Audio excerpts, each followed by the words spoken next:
Olá, boa noite. Está no ar mais um programa Direito.com com transmissão ao vivo todas as segundas-feiras aqui dos estúdios da UP TV em Santo André, a primeira TV web da região do ABC.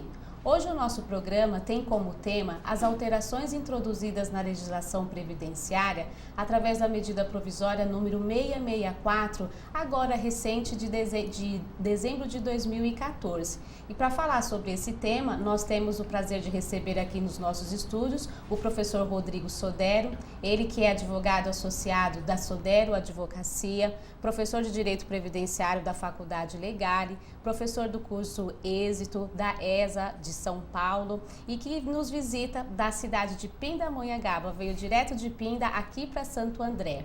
A gente vai tratar desse assunto, vocês já podem ir interagindo com o nosso programa, já envia a sua sugestão, envia a sua pergunta, aí no meio da nossa tela você já pode fazer o seu preenchimento do formulário e venha participar com a gente. O nosso programa você pode acompanhar pelas redes sociais, no nosso perfil do Facebook, www.facebook.com/programadireito.com.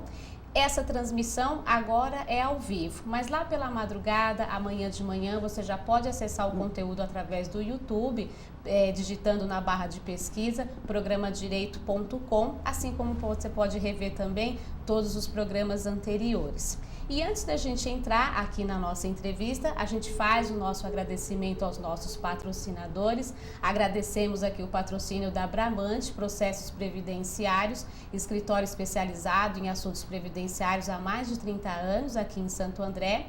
A gente tem a UpVision Salão e Spa, que cuida não só da beleza da mulher, mas do homem também. Nós temos a Fera Brasil, que é responsável aí por impressões gráficas, soluções de brindes, da sua promoção, da sua... A gente tem a Cesta de Temperos, uma empresa que inclusive ontem completou 1 ano no seu endereço na Xavier de Toledo. Já tivemos também o prazer de entrevistar a sua proprietária, a Sol Massari, e é um comércio especializado em especiarias, temperos, chás. Vale a pena você também conhecer o endereço aqui na Xavier de Toledo, em Santo André, no número 297. E dando continuidade aqui à nossa entrevista, professor, boa noite. Boa noite, Maura. Muito obrigada pela sua presença. Eu que tive o prazer de ser aluna do professor Rodrigo Sodero no MBA, a minha última especialização. Foi muito bacana o senhor ter aceito o nosso convite para falar de um tema que está sendo aqui a bola da vez para quem milita no direito previdenciário, né? E para que a gente possa, professor, assim, atingir o nosso público e que todo mundo fique bem esclarecido, o que foi essa medida provisória que a gente já ouviu bastante o pessoal comentar que isso não podia ser por medida provisória, como que pode uma coisa dessa?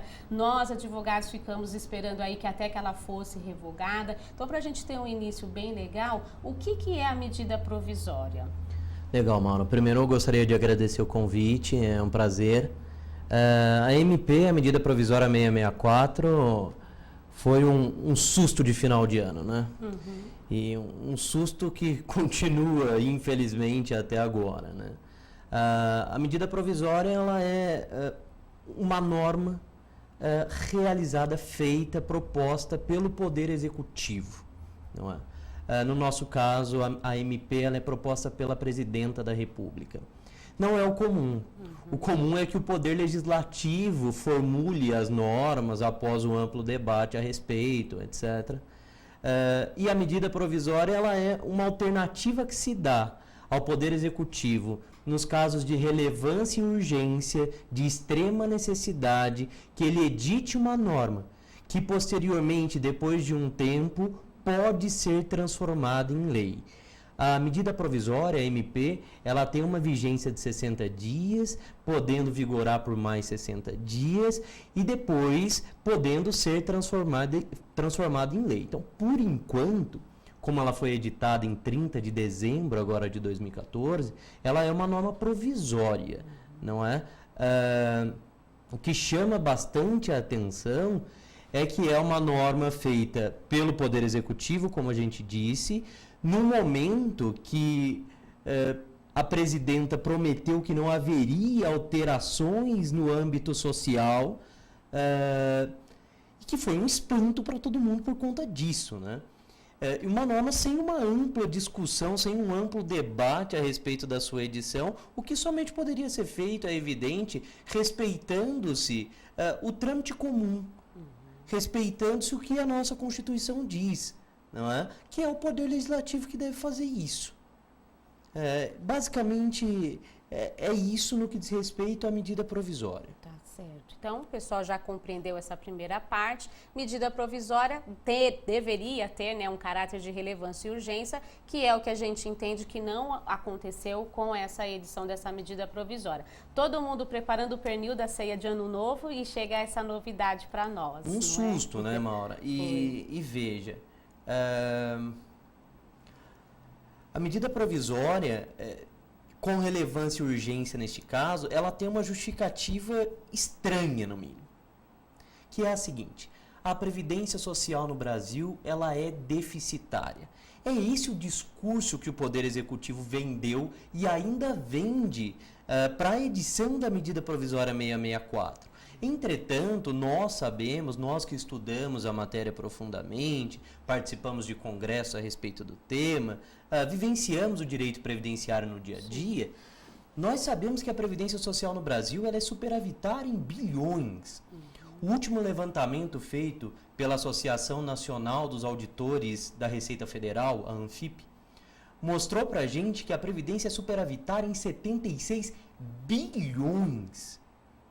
Qual é a relevância e urgência, então, na edição de uma medida provisória restringindo, aí já me adianto, direitos sociais, especialmente no que diz respeito à pensão por morte, ao auxílio reclusão e ao auxílio doença, justificada, nesse déficit inexistente, não é? Qual é a urgência disso, sendo que a gente tem 76 bi de superávit segundo o último levantamento da ANFIP? A nossa discussão do programa de hoje passa por aí, basicamente. Sim, começa bem essa discussão. E já aproveitando o gancho do senhor, a medida provisória, ela trouxe alterações importantes no que diz respeito ao benefício de pensão por morte, auxílio doença e auxílio reclusão. Eu acho que de todos eles, o que mais mexeu com a sociedade foi a pensão por morte. Exatamente. Porque eu encontrei algumas pessoas fazendo as contas, não é? Até quando que o marido poderia morrer ou deixar de morrer, porque assim, daquela data em diante, o direito dela estaria restrito, né? Ou dela mesmo, né? A data de aniversário da dependente. Então, tava assim uma discussão que eu falei, meu Deus, até nisso agora a gente tem que se preocupar. Ninguém quer morrer, mas então se tiver que morrer, vamos escolher então melhor as datas. E aí, professor, o benefício de pensão por morte, o nosso teleinternauta já sabe que é um benefício destinado aos dependentes, né? Daquele trabalhador, daquele aposentado que falece. Não vamos entrar no mérito da questão da perda da qualidade de segurado, mas o que especificamente a medida provisória ela alterou nesse benefício de pensão por morte? Alterou bastante coisa. Sim. Acho que o primeiro ponto relevante é a carência. Tá. Carência, para quem não sabe, é o número mínimo de contribuições mensais que o segurado deve ter para que ele goze de determinado benefício. E que ele deve ter agora para que o seu dependente goze de determinado benefício.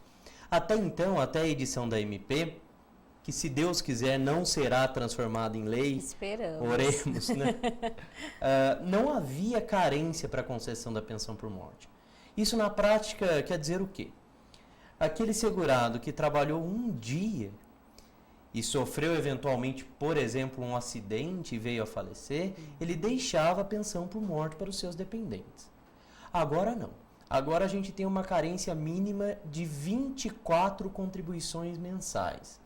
E aí surgem as brincadeiras, né? Olha, espera pelo menos 24 meses para falecer, e normalmente é o homem, né? Porque a expectativa de sobrevida do homem, de vida do homem, ela é menor do que a da mulher, né? A mulher hoje, em média, no Brasil, segundo o IBGE, ela vive aproximadamente 79 anos. E o homem, 71 anos. A média, 74 anos e pouquinho. Né? Então, normalmente, é a mulher que recebe a pensão por morte do homem. Então, tem que pedir para o marido contribuir 24 meses e morrer depois. Certo. Né?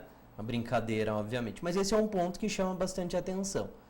Porque a pensão por morte ela é um benefício que nós chamamos de risco imprevisível. não é? Um benefício não programável. Ninguém quer morrer, obviamente, né? Então, por conta disso, me parece que não é justo que se exija a carência mínima para fins de concessão da pensão. Sim. Infelizmente, agora, a gente, nesse período ao menos de vigência da MP, que nós esperamos que não seja transformado em lei, a carência vem sendo exigida pelo INSS para fins de concessão da pensão. Posso emendar? Deve. Um outro aspecto relevante é o tempo mínimo de duração do casamento ou da união estável para fins de concessão da pensão por morte. Até a edição da medida provisória, isso não era exigido, não é? Bastava que o casal convivesse em união estável por um dia que fosse, por um momento que fosse, ou que fosse casado também por um dia, por um momento, para que a pensão por morte fosse concedida no caso de óbito.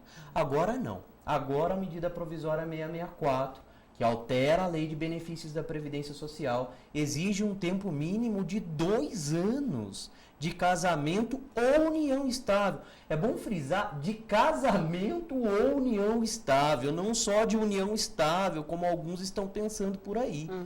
Né? Não. Se você, infelizmente, vier a falecer antes de completar os 2 anos de casamento ou união estável, você não deixa a pensão por morte para o seu cônjuge ou companheiro. Novamente, a gente entra naquela discussão, benefício não programável, de risco imprevisto, não é? Onde se exige um tempo mínimo de duração para fim de convivência ou união estável para fins do seu recebimento. A justificativa da Previdência é a seguinte: as pessoas mantêm união estável, mantêm, entre aspas, união estável, ou se casam com a única finalidade de deixar a pensão por morte para alguém. Ou seja, coibir a fraude. Mas não dá para nivelar por baixo, obviamente. O que acontece, e acontece, todos nós sabemos, é exceção. E nos casos de exceção, o INSS deve tomar as medidas que ele entende cabível. Sim, não aonde ele entende, né, que eventualmente há essa intenção, ele vai lá e apura. As né? medidas que ele entende cabíveis, desculpe, deveria apurar, não daria para nivelar por baixo. Sim, né? claro.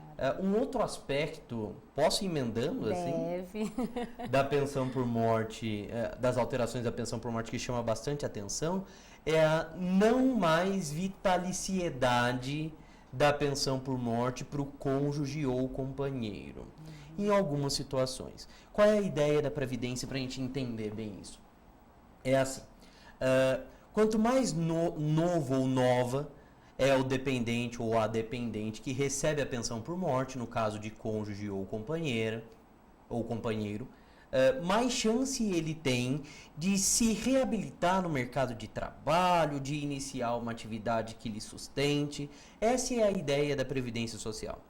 Com essa ideia, a Previdência limitou o tempo de recebimento da pensão por morte, com a MP 664, por 3, 6, 9, 12 ou 15 anos, dependendo da expectativa de sobrevida desse dependente, cônjuge ou companheiro. E é a expectativa de sobrevida do dependente. Porque eu já ouvi alguém falando, alguma coisa assim, de que era a expectativa de vida do falecido. Não. E não é do dependente. Do dependente. Pelo motivo que a gente expôs, né? Veja, a ideia da Previdência é assim, bom, imagine uma menina de 18 anos que que o marido venha a falecer, qual é o tempo que ela tem para se reabilitar e prover o seu próprio sustento sem a necessidade do recebimento da pensão por morte? Segundo a MP 664, nesse exemplo, ela teria 3 anos de recebimento da pensão por morte. Maura, num primeiro momento, isso parece justo. Mas não é a realidade social do nosso país, não é? Limitar o tempo de recebimento da pensão por morte talvez fosse até possível, quando a nossa sociedade chegar num nível de educação, num nível de emprego e bom emprego, num nível social, em suma, diferente do que existe hoje. Não é? Claro. Na Alemanha, na Suíça, na França, talvez isso seja possível, mas no Brasil ainda não é. Para a pensão por morte ser vitalícia, e ainda pode ser, né, o dependente hoje, segundo a tabela de expectativa de sobrevida do IBGE que vigora hoje, teria que ter no mínimo 44 anos de idade. Então imagine o exemplo clássico, né? O marido vem a falecer, fica a esposa, ela tem 44 anos, joia. Para ela a pensão vai ser vitalícia. Ela tem 43 anos, para ela a pensão não será vitalícia. Neste caso seria de 15 anos. Tá? Então a gente tem aí um escalonamento que varia de 3, 6, 9, 12, 15 anos ou vitalícia. Até chegar à vitaliciedade. Entendi. Tá? Esses são alguns dos pontos importantes. Tá?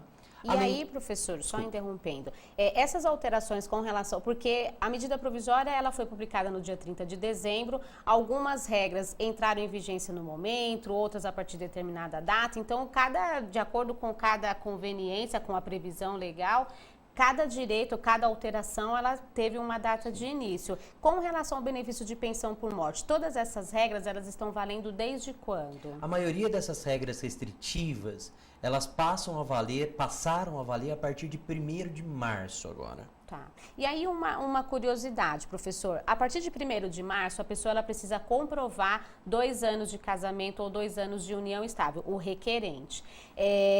A contar do dia 1º de março. Então, o casamento daquela data em diante, ou o que eu tenho que provar que lá atrás, antes mesmo dessa data, eu já tenho 2, 4, 6, 8, 10, seja lá quanto tempo for. É importante a gente esclarecer o pessoal a respeito disso, né? As regras da MP 664, elas levam em conta, para fins de aplicabilidade, a data em que ocorreu o fato gerador do benefício.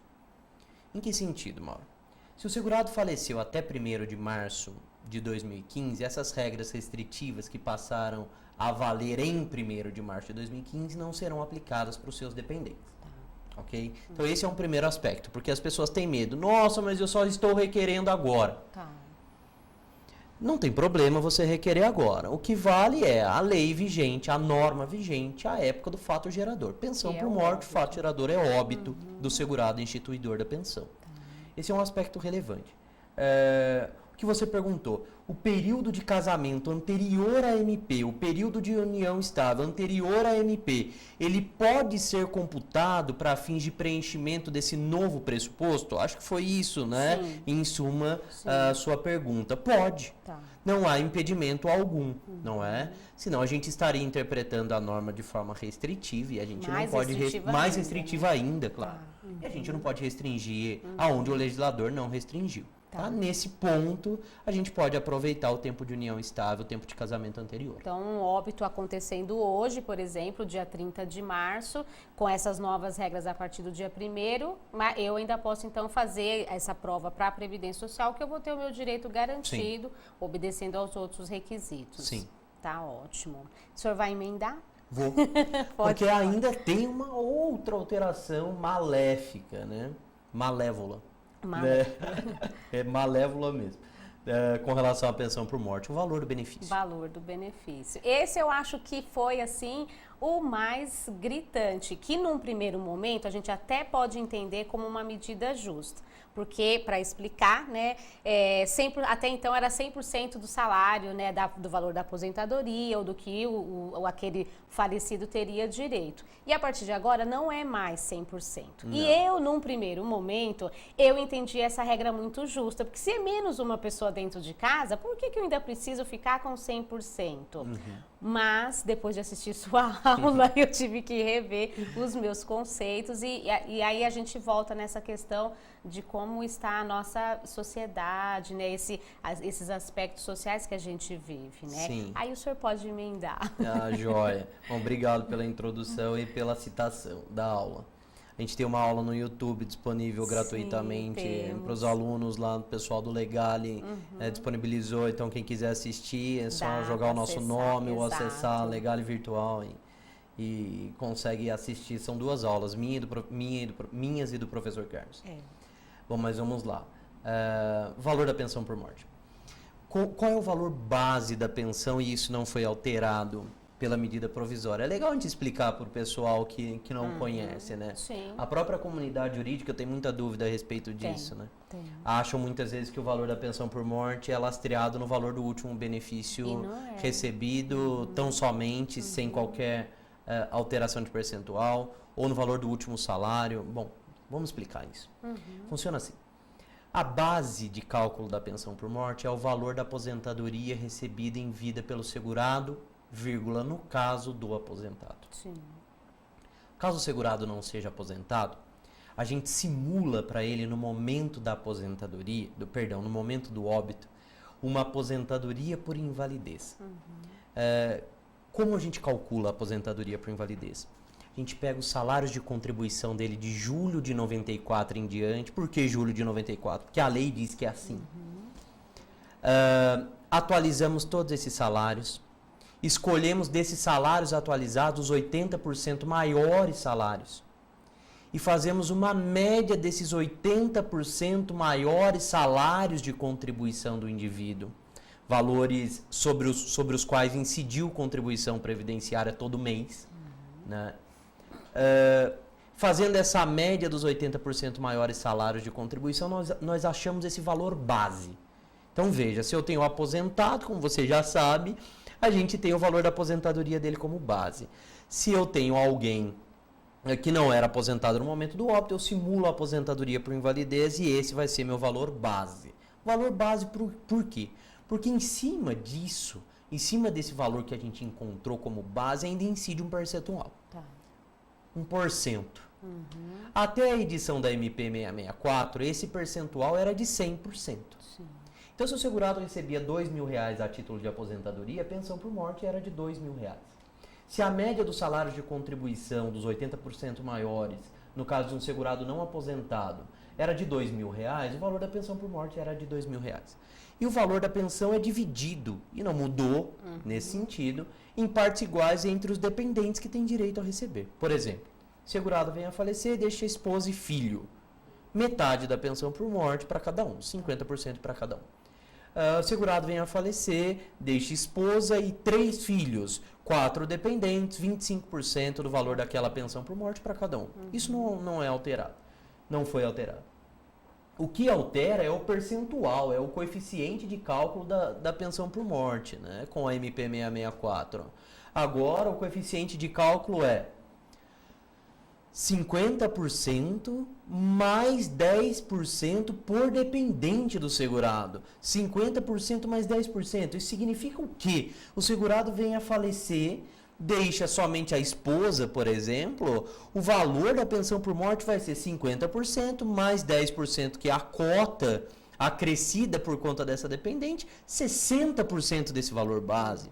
A perda é drástica neste caso, sim. Não é? E para a gente poder continuar esse assunto com mais calma, a gente vai agora para os nossos comerciais, mas não saia daí e já vá formulando a sua pergunta para nós. É só um minutinho.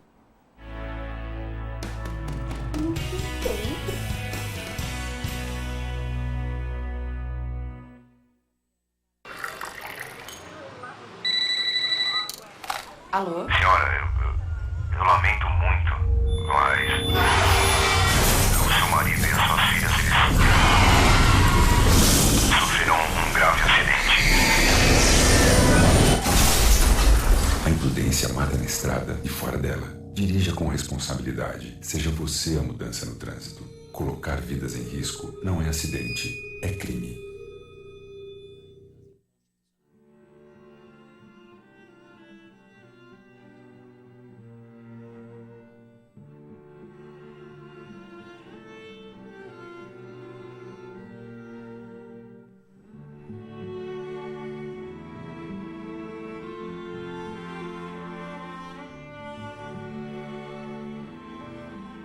Violência doméstica.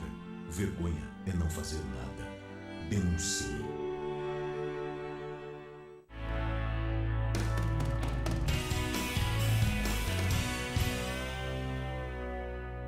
Olá, estamos de volta aqui ao vivo com o programa Direito.com. Temos aqui nos nossos estúdios o professor Rodrigo Sodero e antes do intervalo ele estava explicando para nós e para vocês aí em casa qual foi o critério, qual foi a atualização que o valor do benefício de pensão por morte sofreu. Então o professor ele explicou que até a vigência dessa medida provisória era 100% do salário do valor de aposentadoria ou da aposentadoria por invalidez que esse trabalhador, que esqueci a palavra, esse segurado, né, estaria ali deixando, e agora então teve alteração, 50% mais uma cota de 10%. Foi nesse ponto que o senhor parou. Sim. A gente tem então agora o valor da pensão por morte limitado a 50% mais 10% para cada dependente, aí sim limitado a 100%. Não podemos ultrapassar esse coeficiente de cálculo de 100%. E eu já ouvi alguns questionamentos no seguinte sentido: está limitado a 50%, mais uma cota de 10% por dependente.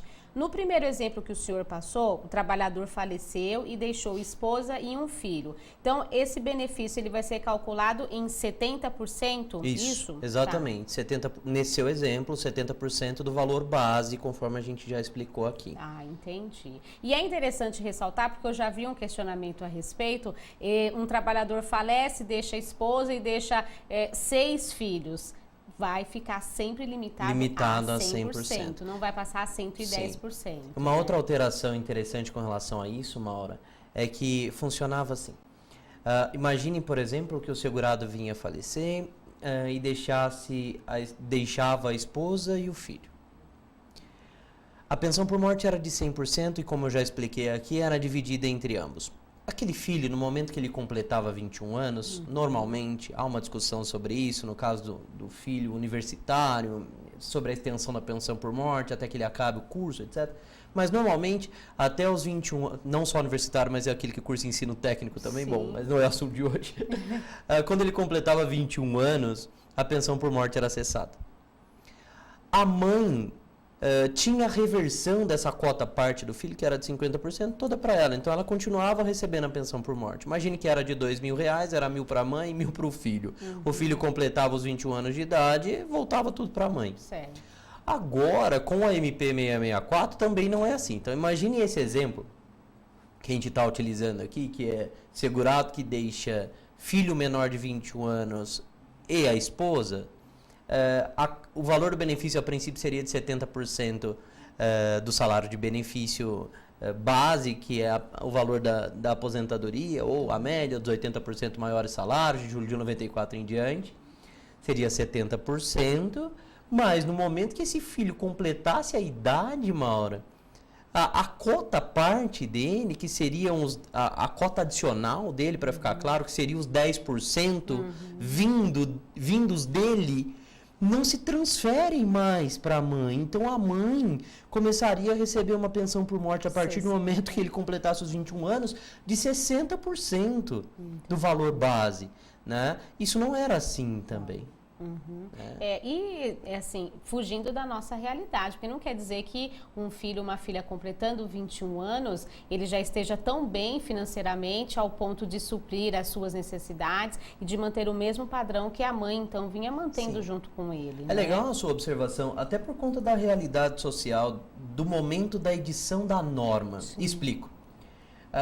A lei que traz esse limite de idade, esse limite etário, é a Lei 8.213 de 91, gente. 1991.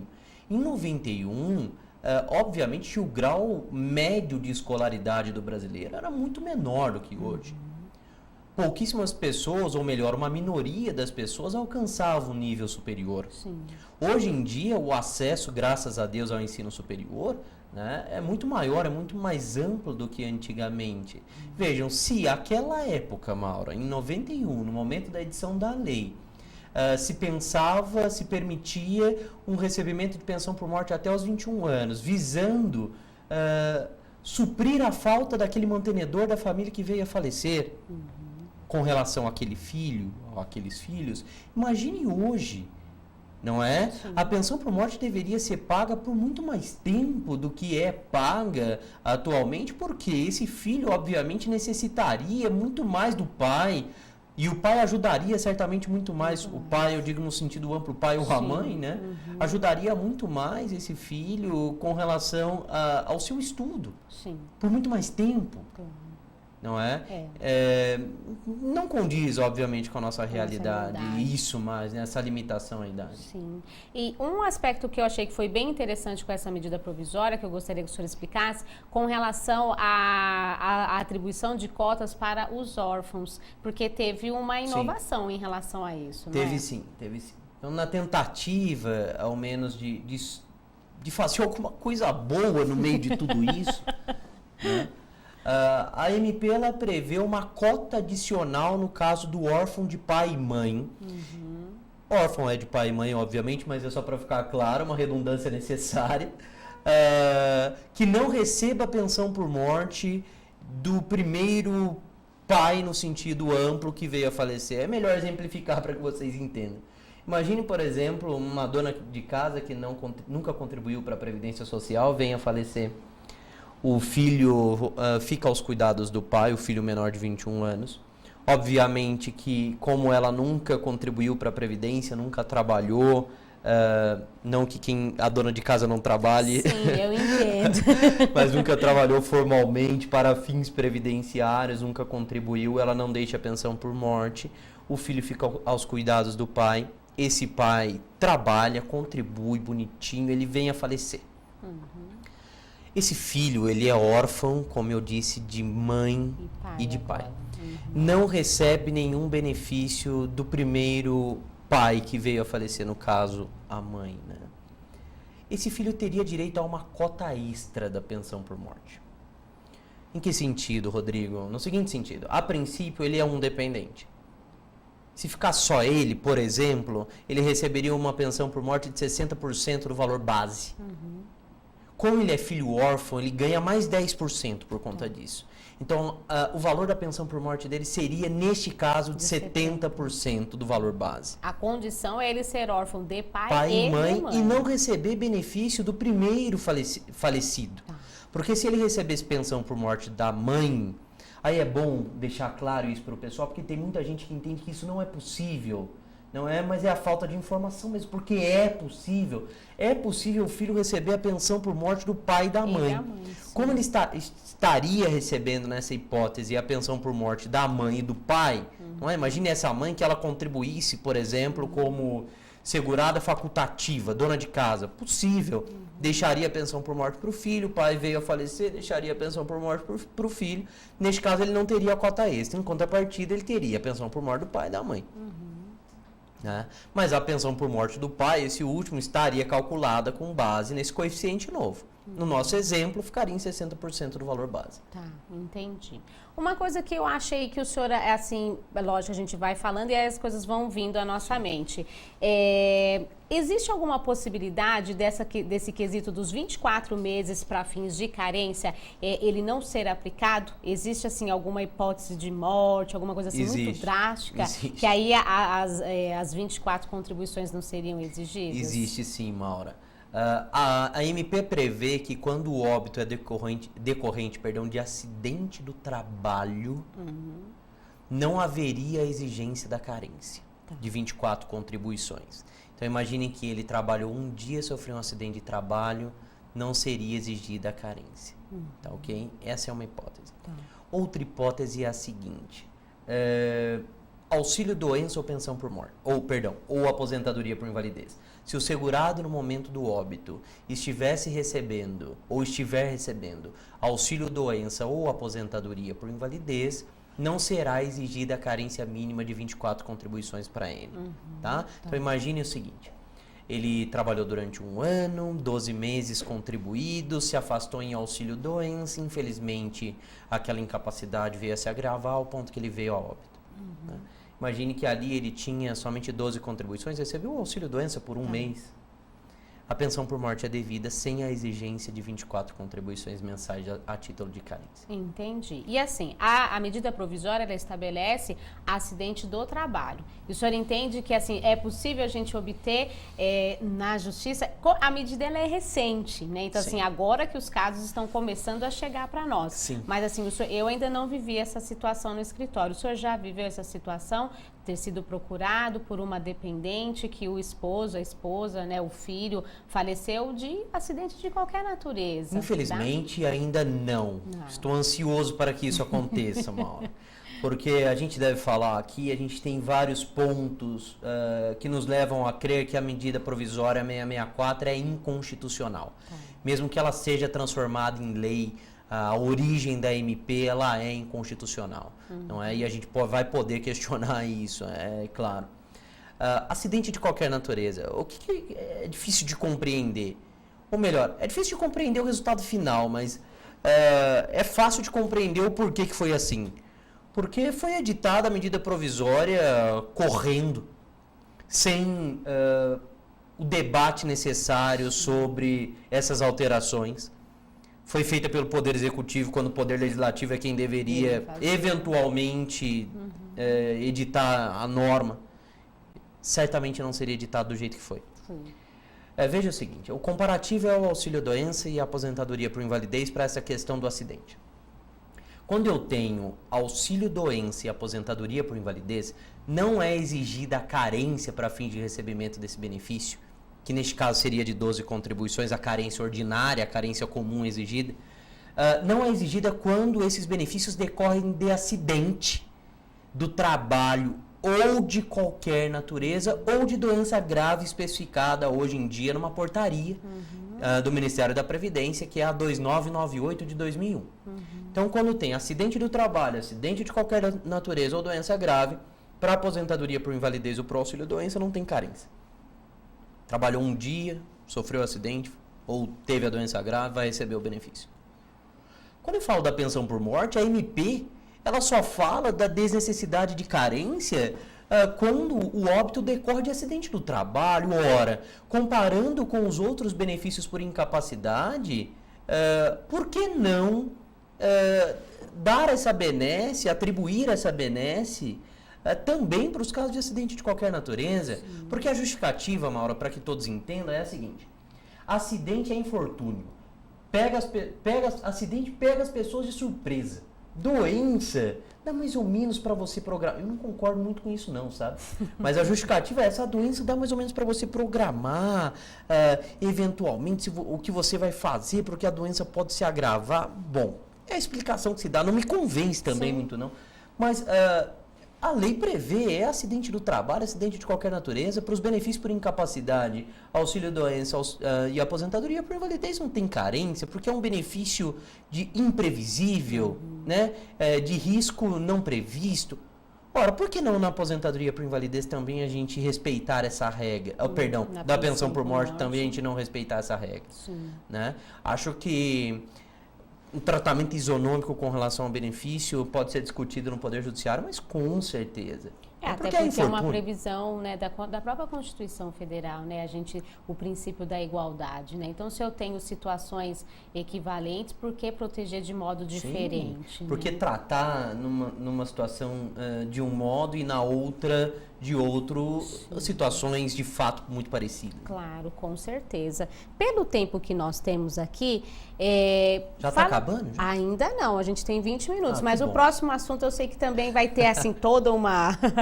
Em relação ao benefício de auxílio-doença, o que mudou com a medida provisória? Nossa, Maura, foram duas alterações basicamente, que uma reflete bastante no empregador e a outra reflete bastante no trabalhador. E as duas, adivinhe, são boas ou ruins? Depende da visão, né? De onde a gente está sentado, pode ser péssima. Mas, na verdade, as duas são ruins. Tanto para o empregador quanto para o empregado. Sim. Então, o empregador agora assumiu uma conta que não tem cabimento. Sim. E o trabalhador também acabou perdendo por conta que o senhor vai explicar do critério de cálculo. Sim, né? Vamos começar pelo empregador, então, seguindo a sua ordem. Como é que funcionava até a edição da medida provisória? Isso vale para o auxílio-doença para a aposentadoria por invalidez. Poucos sabem também, mas a aposentadoria por invalidez, ela pode ser concedida direto, sem previamente o segurado receber um auxílio-doença. É que normalmente ela decorre de um auxílio-doença, né? Ela é precedida do auxílio, mas ela pode ser concedida direto. O que a MP diz agora, alterando a lei de benefícios, né, da Previdência? Antes o auxílio-doença, ele era pago por 15 dias pelo empregador, no caso do empregado. Tá. A partir do 16º dia, ele era encaminhado, este empregado, ao INSS, e o INSS pagava o auxílio-doença diretamente a ele. Rodrigo, mas espera aí, não era a remuneração que era paga primeiro nos 15 primeiros dias para esse empregado, e a partir do 16º dia ele saía em auxílio-doença? Isso é interessante, né? Porque repercute para as empresas. Nós temos hoje um entendimento do STJ, que é o tribunal no Brasil responsável por pacificar a correta interpretação da legislação federal, no sentido de que aqueles 15 primeiros dias em que o segurado empregado ficava afastado e a empresa lhe pagava, entre aspas, a remuneração, na verdade era um auxílio-doença. O empregador dividia com o INSS naquele primeiro mês, 15 dias, o pagamento do auxílio-doença. A partir do 16º dia, o INSS lhe pagava diretamente. Isso é legal porque o STJ firmou um entendimento no sentido de que não deveria, inclusive, incidir contribuição previdenciária sobre aqueles primeiros 15 dias que o empregador pagava diretamente para o seu empregado, repito, segundo o STJ, a título de auxílio-doença. Né?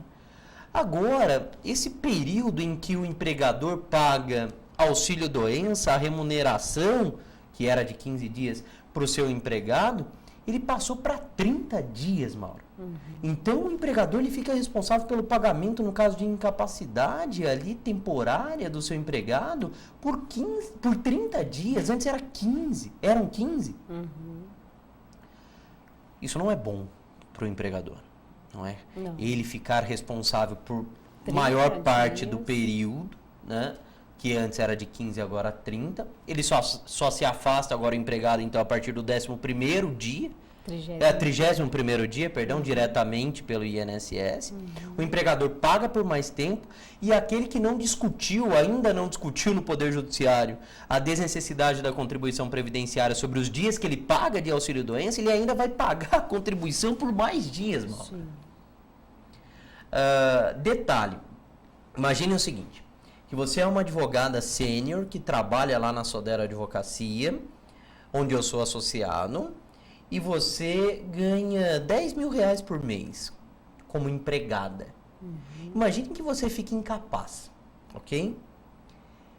Lá na Sodero Advocacia, eles vão lhe pagar 30 dias de salário. Sem eu ter trabalhado. Sem você ter trabalhado. Então são 10 mil reais que aquele empregador ele vai lhe pagar naquele mês, sendo que ele deveria pagar a metade do período, depois você se afastaria em auxílio-doença pago diretamente pelo INSS. Fora isso, Maura, sobre esse valor que ele vai lhe pagar lá na Sodero Advocacia, vai incidir contribuição previdenciária. Sim. Ele, empresa, vai pagar contribuição previdenciária normalmente, nesses casos, se ele não for optante do Simples, de 20%. Sobre os 20% sobre os 10 mil que você está recebendo. Lógico que isso é gravoso para o empregador. Não é? Lógico que sim. Para o empregado, não. Aí ele tem uma benesse, é claro. Mas para o empregador é gravoso. Vamos ver aí o que vai acontecer com relação à medida provisória, se ela vai permanecer ou não. Mas, independentemente disso, é legal para os empregadores que estão assistindo o programa. É totalmente possível que vocês discutam, primeiro, essa extensão, né, porque é feita através de medida provisória, e a medida provisória aí não poderia ser a norma instituidora desse aumento de período, né? E, além disso, a contribuição incidente sobre esses 30 dias ou 15 dias. Por mais que permaneçam eventualmente os 15 dias, não deve incidir a contribuição previdenciária do empregador nesses 15 dias que ele paga a título de auxílio-doença para o seu empregado. Né? Sim. Joia? Essa é uma primeira alteração. Segunda alteração interessante interessante, mas ruim.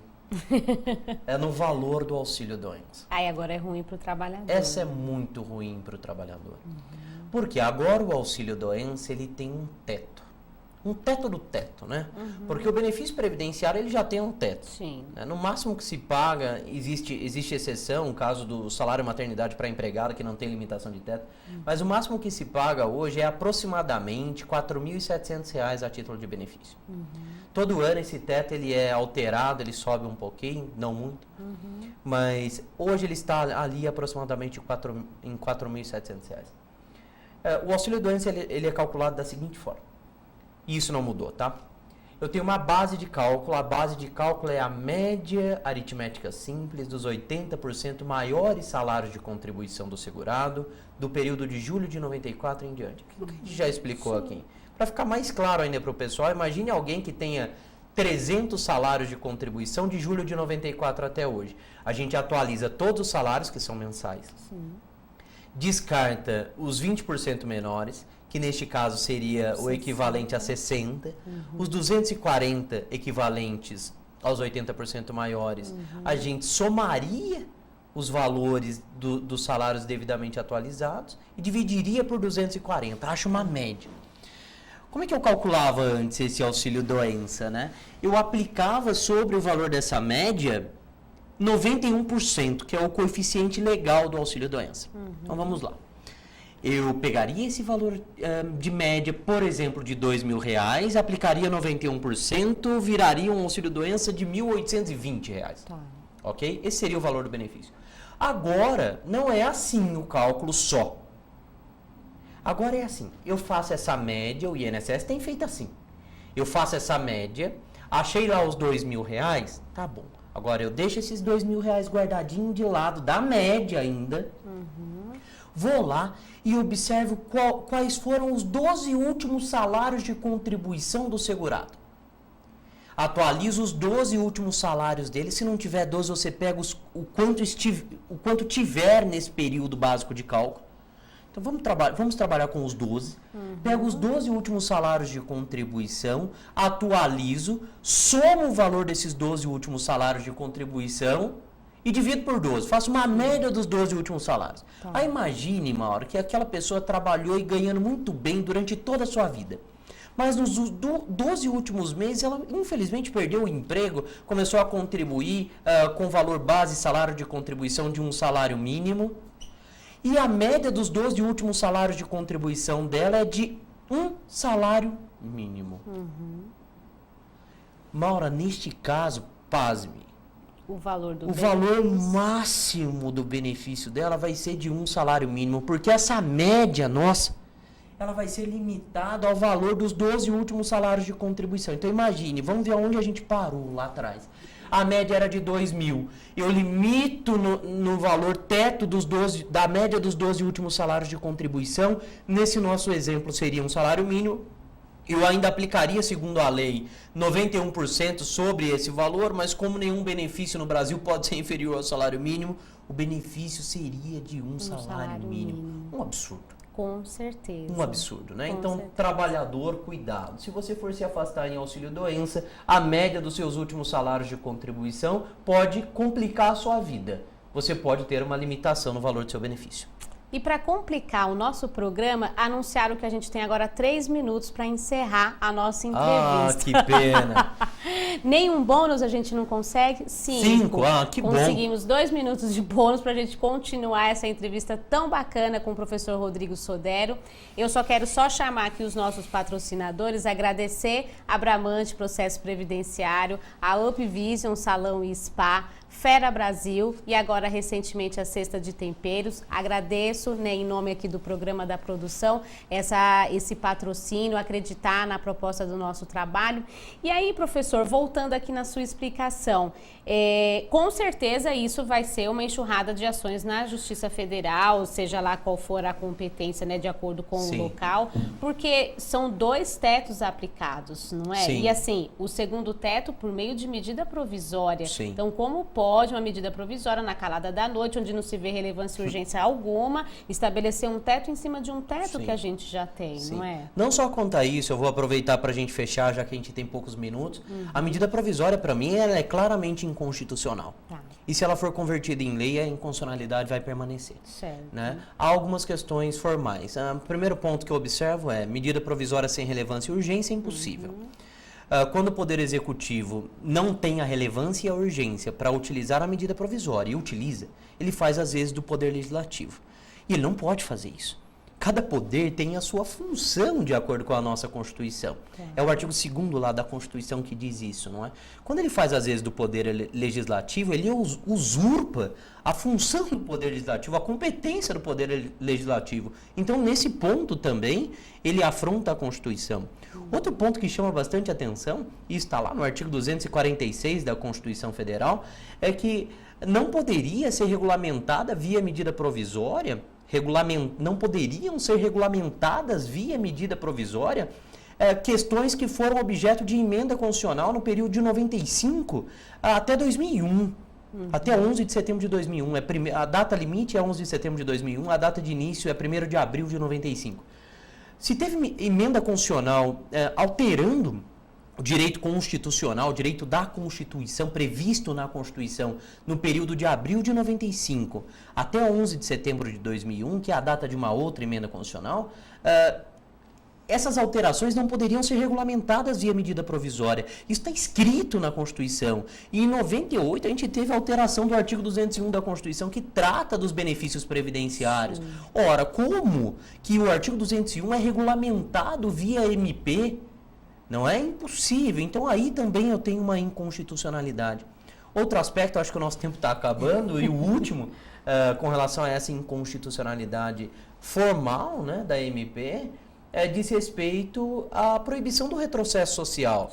Não é? No Brasil, e aí a citação dos artigos vai especialmente para a comunidade jurídica que está assistindo o programa, não deve haver retrocesso social de forma alguma. O artigo 5º, parágrafo 2º da Constituição e o caput do 7º da Constituição proíbem que os direitos conquistados pelos trabalhadores, Maura, sejam reduzidos. Esses direitos somente podem ser ampliados, não é? E a medida provisória claramente restringe os direitos por tudo que a gente falou aqui. Tem muito mais coisa pra gente falar, mas infelizmente a gente tem um tempo reduzido, a gente precisa encerrar. A produção terá com certeza que arrumar uma outra pauta, né? Aí agora o senhor já veio de Pinda, já aprendeu, o caminho não vai se perder, então a produção com certeza vai arrumar uma nova pauta, seja para a gente dar continuidade nesse tema, seja até mesmo para trazer outros, porque o professor Rodrigo Sodero, eu sou suspeita para falar, mas é de uma didática excelente, a minha produtora está aqui fazendo assim como quem diz, caramba!